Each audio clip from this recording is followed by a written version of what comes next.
Olá, Radiante! Leitura comentada do livro Um Curso em Milagres, interpretada por mim para você com todo o coração.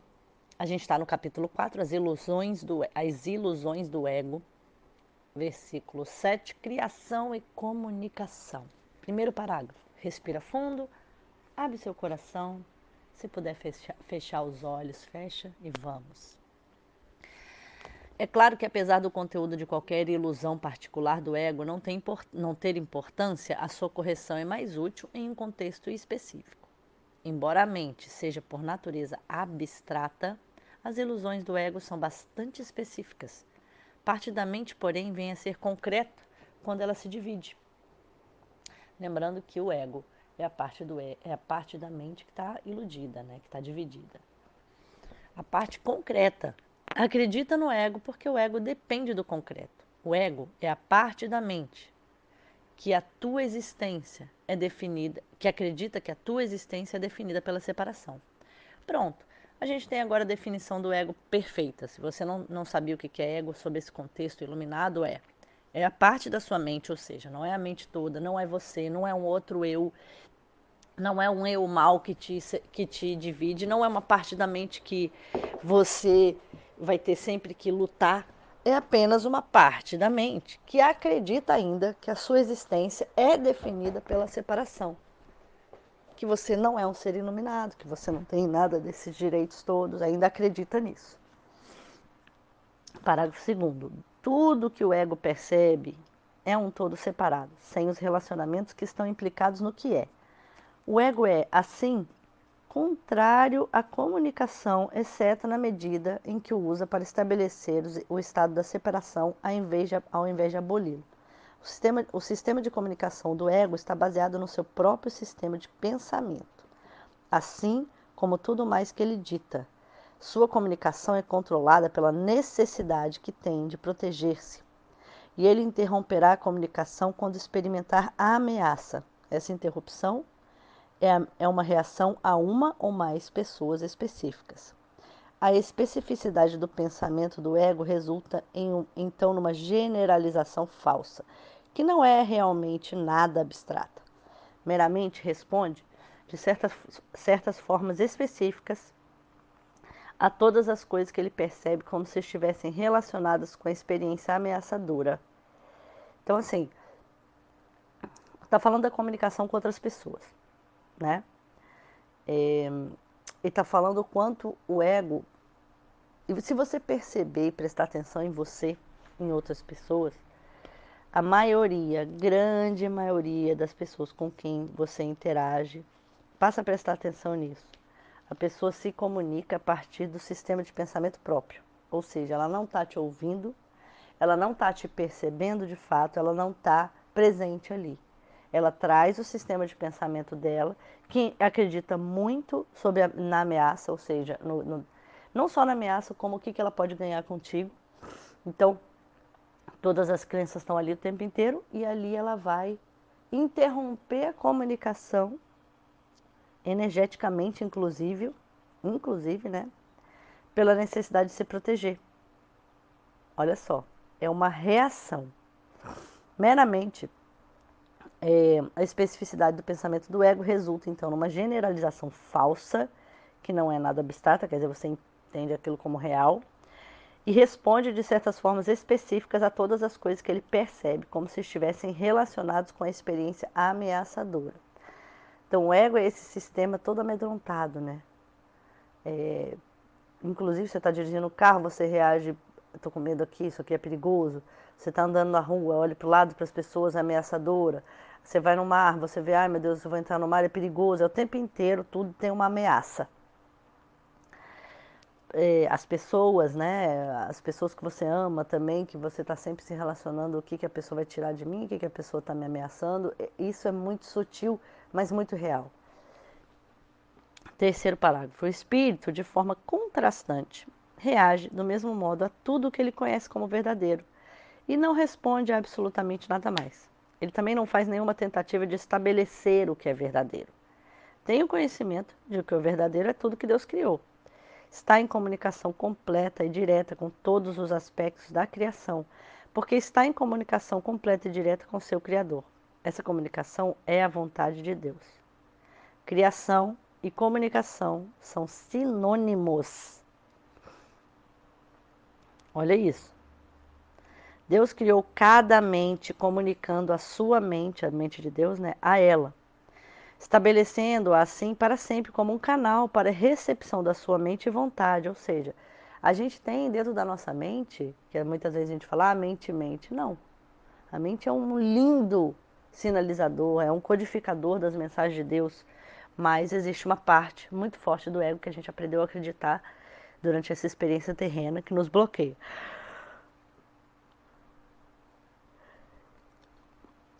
Como só seres pertencentes a uma ordem igual podem verdadeiramente se comunicar, as suas criações, quer dizer, as criações de Deus, naturalmente se comunicam com Ele e como Ele. Essa comunicação é perfeitamente abstrata. Agora falando das intuições, né, da recepção das mensagens espirituais, já que a sua qualidade é aplicada de forma universal e não está sujeita a nenhum julgamento, nenhuma exceção e nenhuma alteração. O ego ele é muito individual, né? São as criações da sua própria mente. Já a espiritualidade, a comunicação com Deus, ela é completamente abstrata, porque ela é geral, é um bloco de pensamentos e de energia que chega até você com certeza e conexão. Já que sua qualidade está. Deus te criou através disso e para isso. A mente pode distorcer a própria função, mas não pode dotar a si mesma com funções que não lhe foram dadas.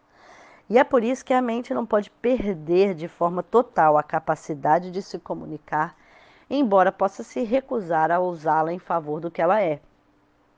Quer dizer, você pode deixar não vou ouvir minhas intuições, não vou sentir, não vou vibrar nisso, isso é bobagem, que voz é essa, para que isso? Não, eu tenho que ter, isso aqui não vai dar, não pode ser, mas ela não pode criar o que ela não é. Capítulo 4. A existência, assim como tudo que é, se baseia na comunicação. A existência, porém, é específica em relação a como, o que e com quem vale a pena empreender comunicação. Tudo que é completamente destituído dessas distinções. É um estado no qual a mente está em comunicação com tudo que é real. Na medida em que permite que esse estado seja reduzido, você está limitando o teu senso da tua própria realidade, que vem a ser total só pelo reconhecimento de toda a realidade no contexto glorioso do seu relacionamento real para contigo.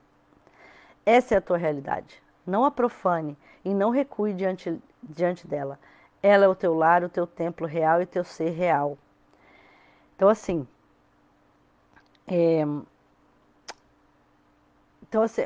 isso aqui, a existência é específica em relação a como, o que e com quem vale a pena empreender comunicação. O que significa isso? Tudo aquilo que você percebe como dom, como amor, como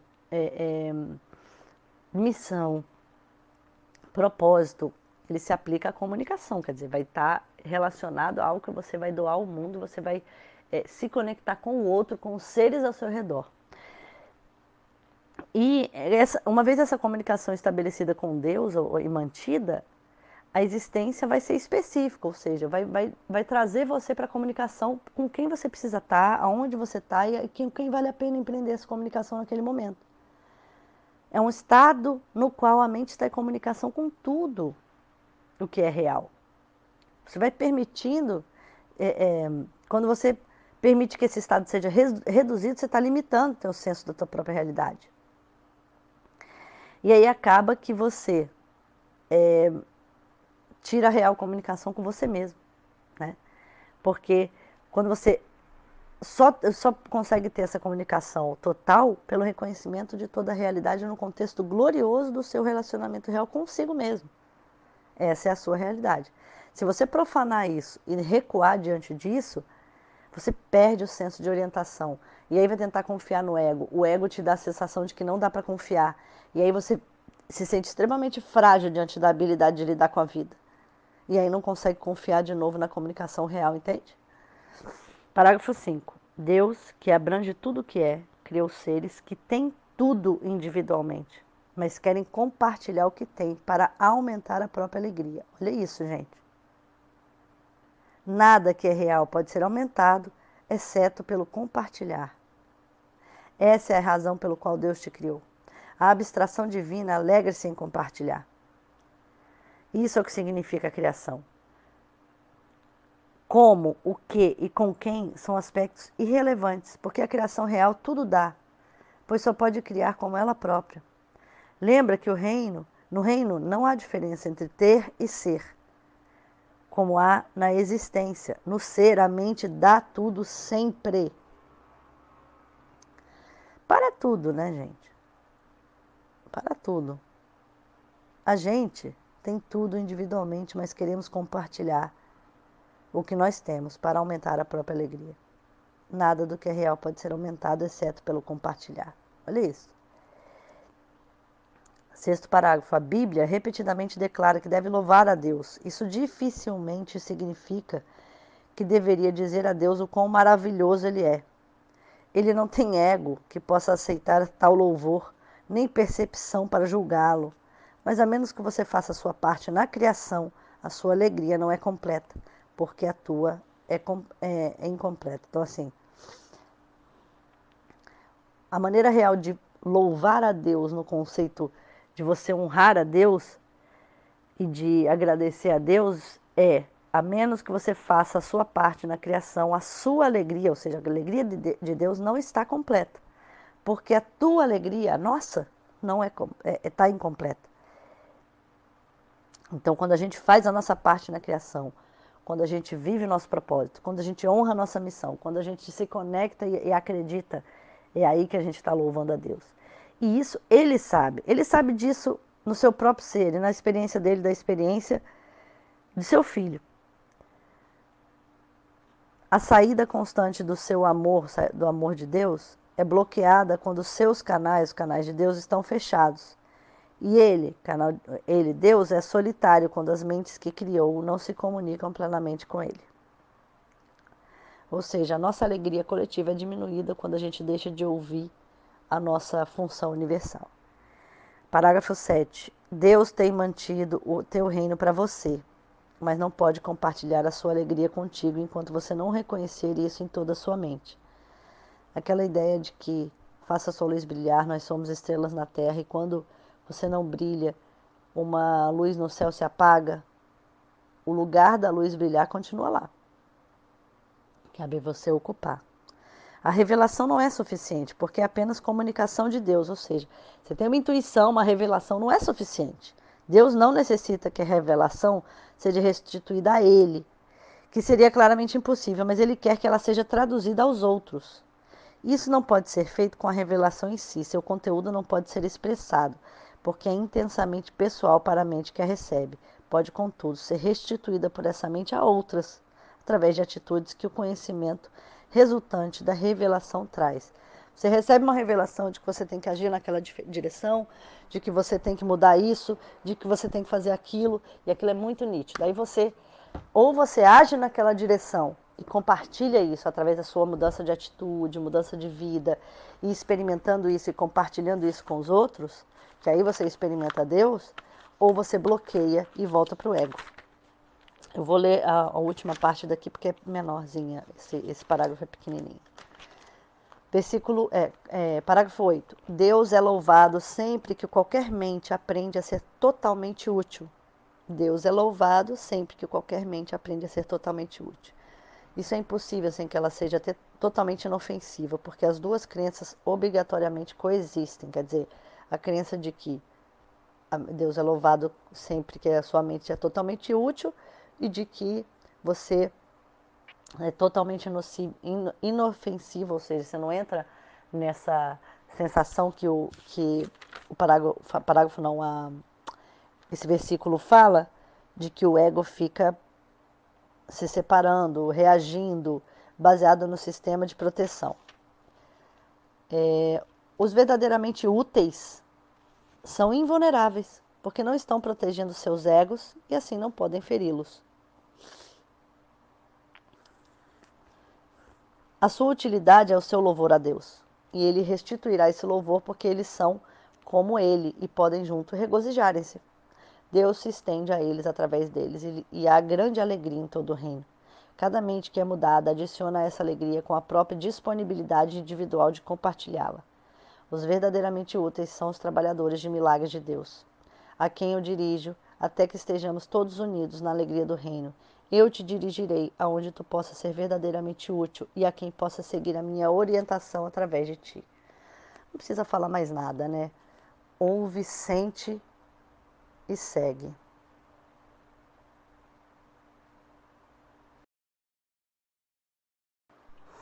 Olá, Radiante! Vamos para a leitura comentada do livro de exercícios, lição 43.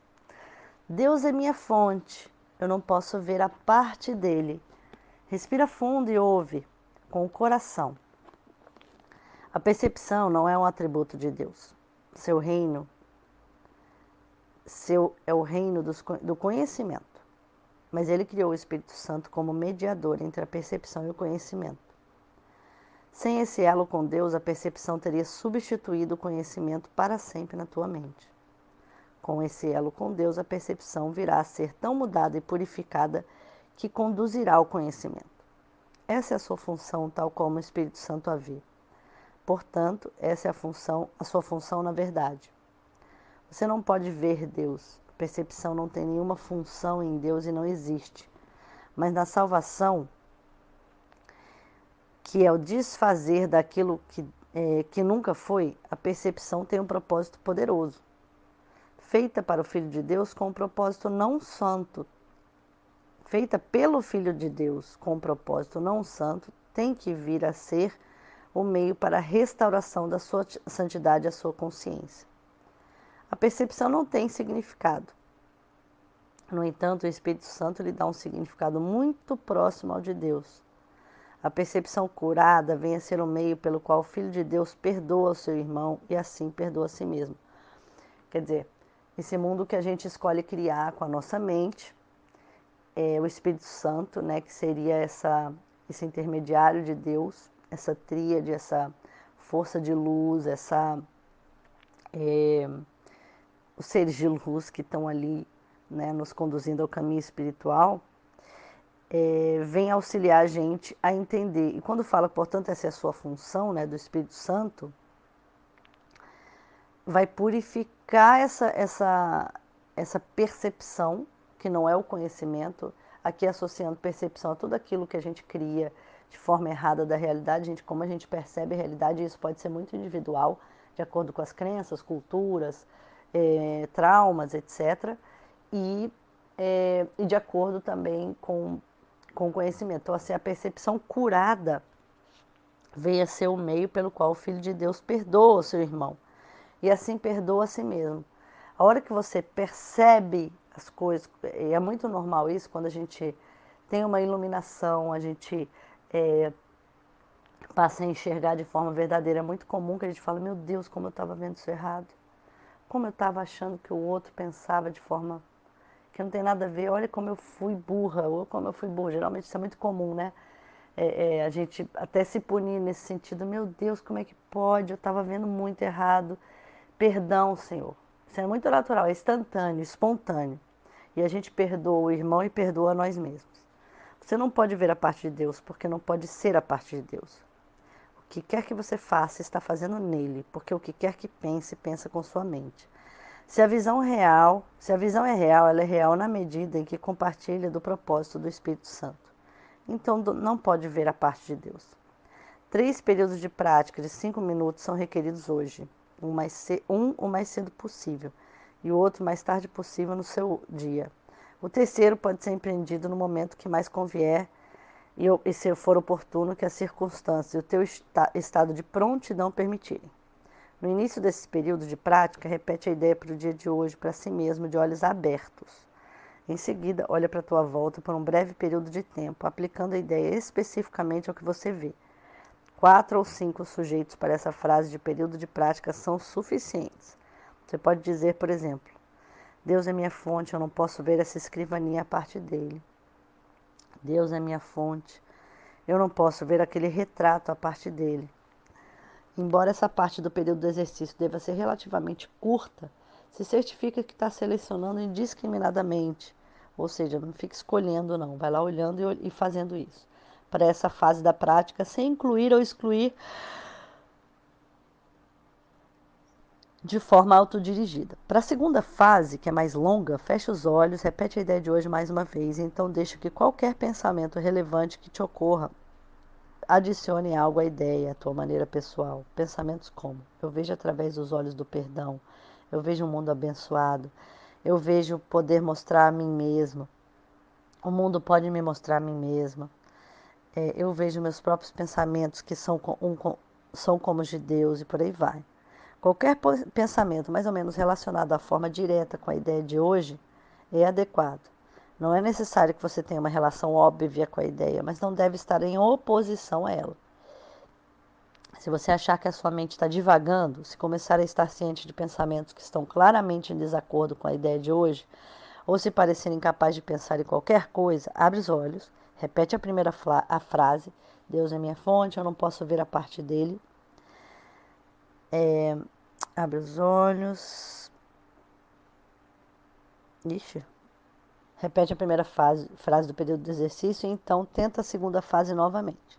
Não deixe que nenhum pensamento ou período, aliás, não deixe que nenhum período prolongado ocorra, no qual venha estar preocupada com pensamentos irrelevantes. Volte à primeira fase do exercício tantas vezes quanto forem necessárias para prevenir isso. Ao aplicar a ideia para o dia de hoje nos períodos mais curtos de prática, a forma pode variar de acordo com as circunstâncias e situações em que te achar durante o dia. Quando estiver com outra pessoa, por exemplo, tenta lembrar de dizer silenciosamente: Deus é minha fonte, eu não posso ver a parte dele. Deus é minha fonte, eu não posso ver a parte dele. Essa forma é aplicável tanto a estranhos quanto àqueles que pensa ser mais próximos de você. De fato, tenta não fazer absolutamente nenhuma distinção desse tipo.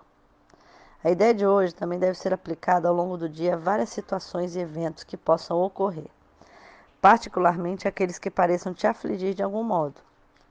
Para esse propósito, aplica a ideia dessa forma: Deus é minha fonte, eu não posso ver a parte dele. Se nenhum sujeito em particular se apresentar à tua consciência no momento, meramente repete a ideia na sua forma original. Hoje, tenta não deixar passar nenhum período de tempo longo sem se lembrar da ideia do dia, lembrando assim da tua função. Fim da leitura do exercício de hoje.